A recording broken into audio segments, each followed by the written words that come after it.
안녕하세요, 가치환입니다. 9월 27일 금요일 국내 시장이 마감되었습니다. 자, 오늘은 코스피가 조금은 밀리면서 마무리가 되었어요. 장 중반까지만 해도 그렇게 나쁜 흐름은 아니었었는데 오늘도 거의 1시간을 남겨두고 약간의 밀리는 모습이 나오면서 코스피는 마이너스 0.8%로 마무리되었습니다. 자, 그리고 코스닥도 비슷한 흐름이었고 오늘은 마이너스 0.6%로 마무리되었죠.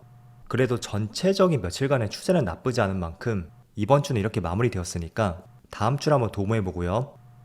그리고 시가총액 상위 종목들을 보면 오늘은 코스피 내에서도 반도체 관련주, 특히 하이닉스가 빨간불이 들어왔고 금융주는 흐름이 조금은 나뉘었던 것 같습니다. 물론 반도체도 조금 나뉘었었죠. 그리고 최근에 추세가 좋았던 바이오 종목, 삼바는 무려 6%의 급락이 나왔습니다.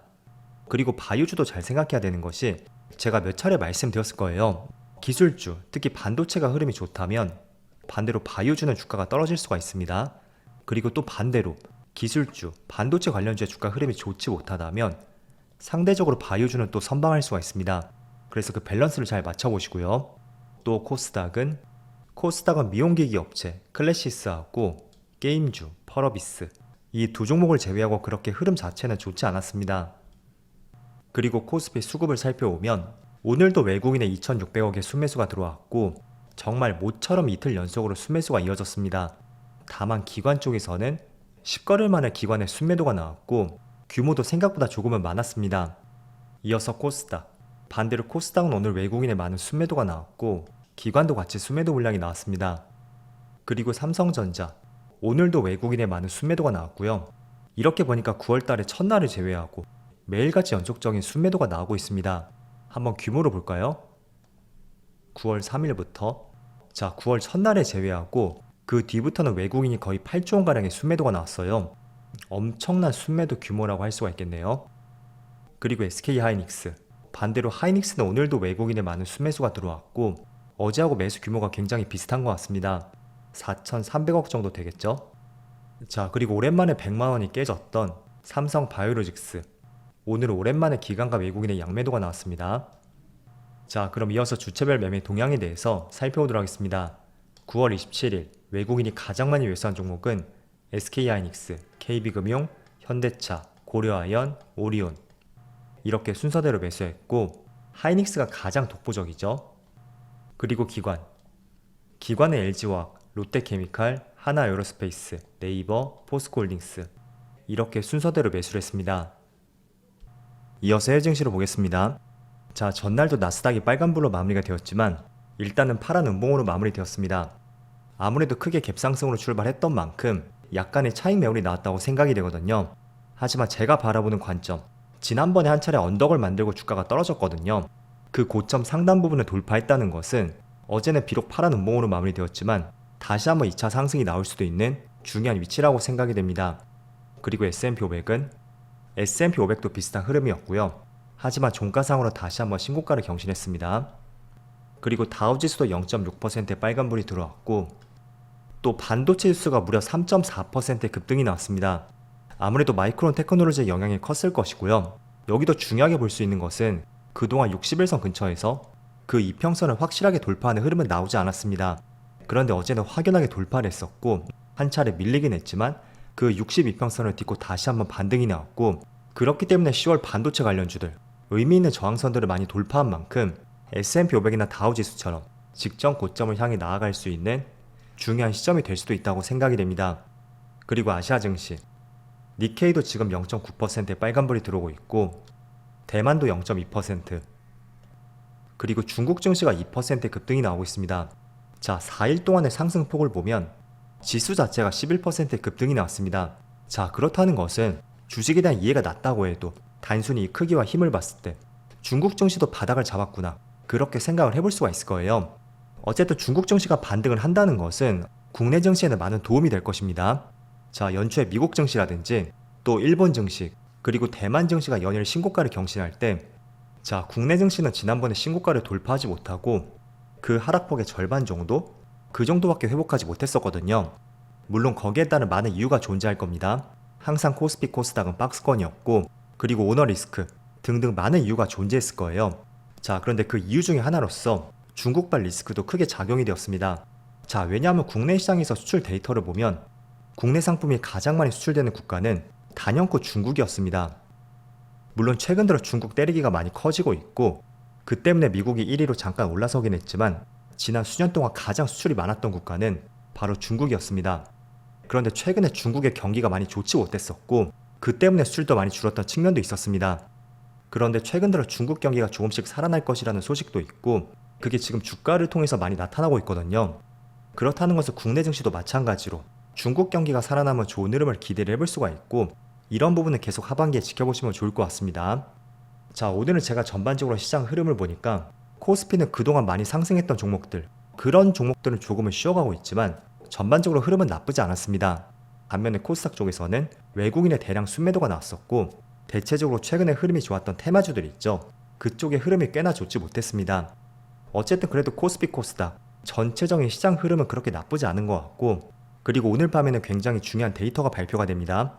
바로 미국의 PCE 물가지수가 발표가 될 것이고 또 연준 인사들의 발언도 계속 나올 예정이거든요. 그래서 PCE 지표 발표에 따른 미국 시장의 흐름 오늘 밤에 한번 지켜보시고요.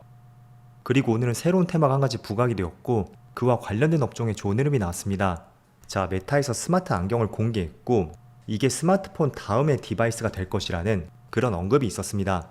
그동안 우리가 알고 있었던 것은 이런 안경 형태가 아니고요. 뭔가 눈에 쓰는 기계 장치 같은 거였잖아요.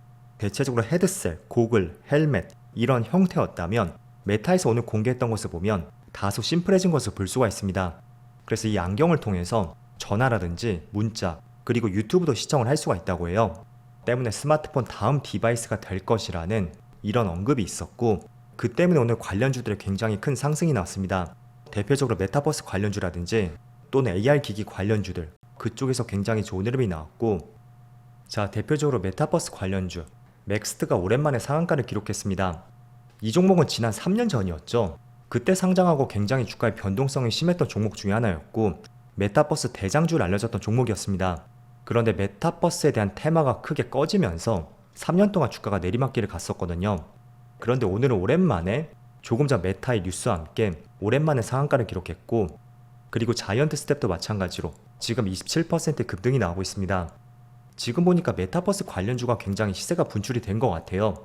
그래서 재료에 의한 스윙 투자를 선호하시는 분들이라면 메타의 새로운 이슈가 나왔고 그로 인해 메타버스 관련주에 큰 상승이 나왔다. 이 점을 한번 기억을 해보시면서 재료의 연속성이라든지 또는 추세적으로 상승이 더 나올 수가 있는지 그런 부분도 계속 체크를 해보시면 좋을 것 같습니다. 자, 사진 한 개 더 보여드릴게요. 이 AR 글라스 기기를 착용하면 이런 모습이 된다고 하죠. 그래서 확실히 이 기계만 봤을 때는 그동안 많이 출시가 되었었던 헤드셋 고글 형태 그것보다는 확실히 간결해진 것 같습니다. 자, 그리고 어제는 반도체 관련주에 큰 상승이 나왔고 오늘도 하이닉스를 중심으로 좋은 흐름이 나오고 있습니다. 일단 어제 반도체 관련주에 큰 상승이 나왔던 것은 바로 마이크론 테크놀로지의 역할이 가장 컸었죠. 그리고 추가적으로 하이닉스 쪽에서는 5세대 HBM 12단이 세계 최초로 양산이 되었고 엔비디아의 최초로 납품될 것이라는 이런 기사가 크게 작용이 되었습니다. 그 때문에 외국인의 수급은 크게 들어왔었고 삼성전자는 외국인의 수급이 오히려 빠져나갔었죠. 자, 그렇다 보니까 내가 지금 삼성전자의 비중을 줄이고 하이닉스를 과연 매수해야 되는지 그런 생각들을 많이 하실 거예요. 물론 좋은 생각이라고 저는 생각이 됩니다. 하지만 제가 이거 하나 보여드릴게요. 지금 HBM 12단 제품이 양산이 되었잖아요. 그거는 깜짝 발표는 아니고요. 이 양산 로드맵이 나온 것이 올해 1분기였습니다. 그때 이미 하이닉스 쪽에서는 3분기쯤에 5세대 모델 12단 제품이 양산될 것이라는 전망이 있었습니다. 그래서 어떻게 보면 깜짝 양산은 아니고요. 이미 일정대로 잡혀 있었던 계획 중에 하나였다. 그렇게 보시면 좋을 것 같고 다만 최근 2달 동안 주가에 많은 급락이 있었고 이 급락 시점에 마이크론 테크놀로지라든지 엔비디아의 블랙웰 이슈 비교적 저점에서 좋은 소식들이 나왔고 그 때문에 주가가 크게 탄력을 받고 올라갔다고 할 수가 있습니다. 그래서 그런 측면을 먼저 말씀을 드리겠고 다만 조금은 중요하게 봐야 되는 것은 지금까지는 하이닉스가 앞서 있습니다. 그렇지만 과연 25년도부터는 정말로 하이닉스가 계속 선두를 유지할지 그거는 사실 아무도 알 수 없거든요. 제가 왜 이런 말씀을 드리냐면 자, HBM3 4세대 모델이죠. 그거는 하이닉스가 삼성전자보다도 무려 13개월이나 앞서 양산을 했습니다. 하이닉스는 22년 6월쯤에 양산이 되었죠. 반면에 삼성전자는 23년 7월에 양산이 되었습니다. 자, 그런데 4세대 모델을 넘어서 HBM3 이게 5세대거든요. 5세대 8단 제품을 보면 그 격차가 3개월로 줄어있는 것을 볼 수가 있어요. 그 전에는 13개월이었다면 4세대는 13개월이었습니다. 그런데 5세대 제품은 3개월로 줄었죠.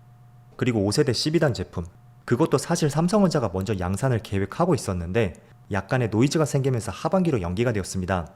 그래서 그런 것들을 생각해보면 그 양산에 대한 격차가 조금씩 줄어들고 있고, 그렇다는 것은 이 6세대 모델 HBM4부터는 어쩌면 삼성전자의 더 빠른 양산이 계획될 수도 있습니다. 그래서 그거는 정말로 뚜껑을 열어봐야 알겠지만 일단은 제가 드리고 싶은 말씀은 두 가지거든요. 어제 나왔던 하이닉스의 HBM12단 세계 첫 양산, 그거는 깜짝 발표는 아니었고요. 이미 연초에 계획이 되어 있었고, 다만 최근에 주가가 많이 내렸던 만큼 그 위치에서 좋은 소식이 나왔으니까 주가에 더 큰 반등이 나왔다고 볼 수가 있습니다. 그런데 하이닉스와 삼성전자 양산 주기에 대한 격차가 조금씩 줄어들고 있고, 지금까지는 하이닉스가 확실히 앞서 있습니다.